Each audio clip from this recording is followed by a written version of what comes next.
We're back live at Ledgends at the Mount Laurel Hilton at the District's Michigan Eagle Club. Our very special guest this week, quarterback coach Zeke Bredkowski and winning Eagle quarterback Jim McMahon. And as usual, we're hosted by Bob SwYak.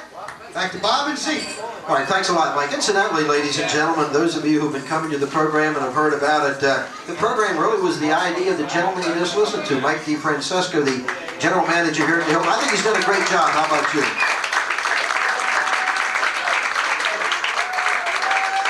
Zeke Bredkowski is with us now. Jim McMahon will be coming in a little bit later.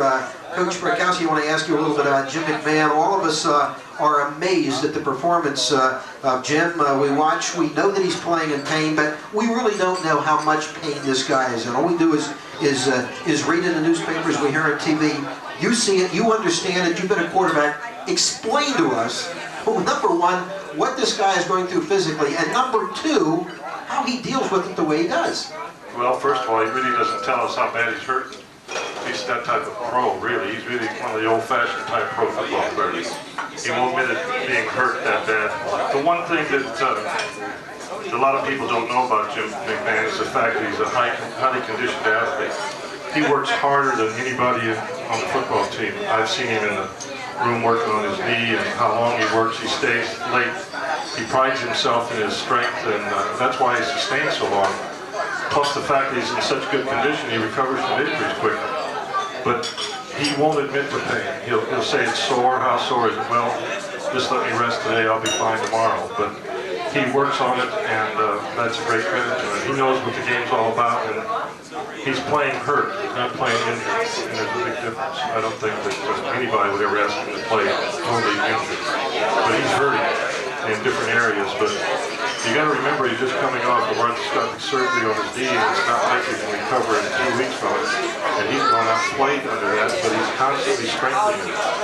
And I'm amazed at how hard he works after practice when nobody's around with the trainers. He's working on it, and he goes in the weight room and lifts weights to maintain total body conditioning. And that's why he's sustaining. That's why he's able to play. You played with a lot of quarterbacks, Zeke. You've coached a lot of quarterbacks. Have you ever played with or coached anybody with his toughness?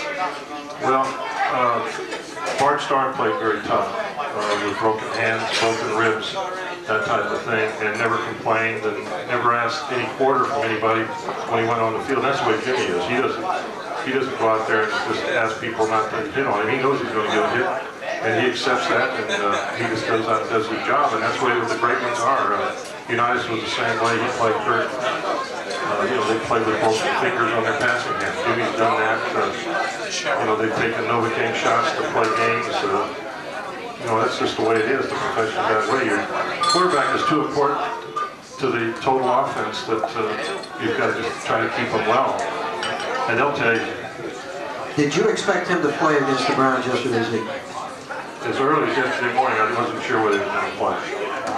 But he had been working and getting his arm massaged, and he had some medical, additional reaction to a shot that he got, and it was bothering him. I had the same type of things but I wasn't playing, I was coaching, and my arm was bothering me, and it's a reaction that you don't like to experience, and your arm gets very sore. But they did a lot of massaging and worked on it all day Saturday and Sunday morning, and then Sunday afternoon he came out there and he just threw the ball. He said, "This is the best I've ever thrown the ball." I said, "Maybe we had to shoot you every week or something."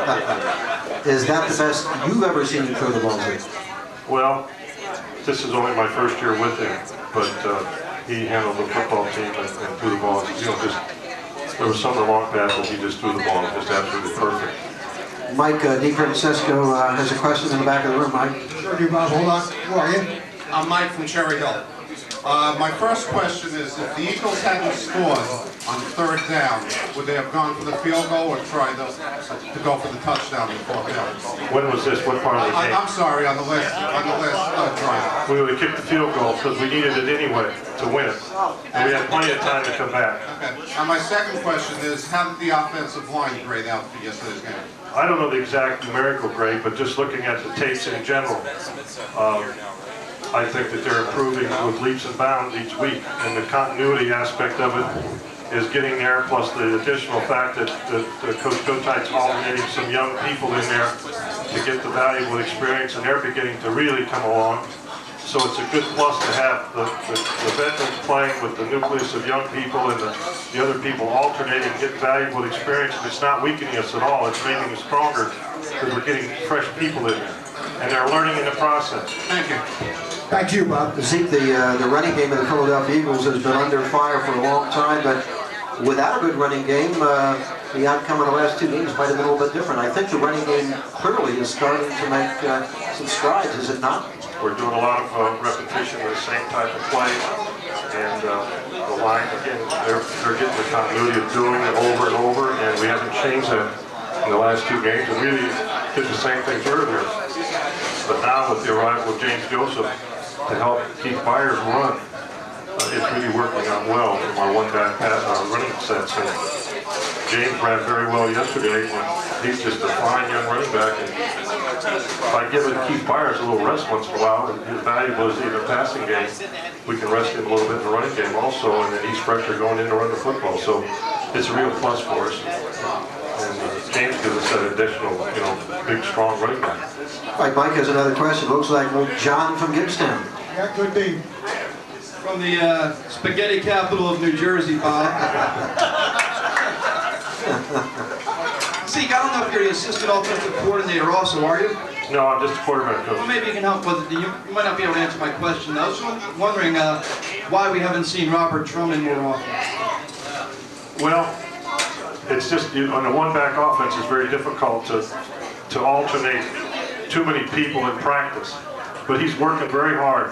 Really is, and he's waiting his turn to go. He's got a tremendous attitude. But with James coming there and then Heath running the ball, is again, it's tough to alternate. And he is really working hard on special teams for us.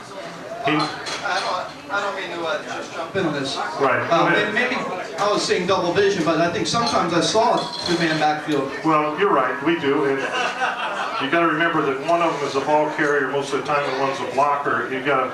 It's all game planned, and we alternate in practice, and he's ready to play, and he'll get his opportunity to play. And I know I'm not dodging your question, but that's just the way it is. You can only work so many people with a 40-man, 5-man squad, and you can only get 2 of them out in the backfield, And so he's really fulfilling his role for us right now, and he's ready to go, and he's tremendous attitude, believe me.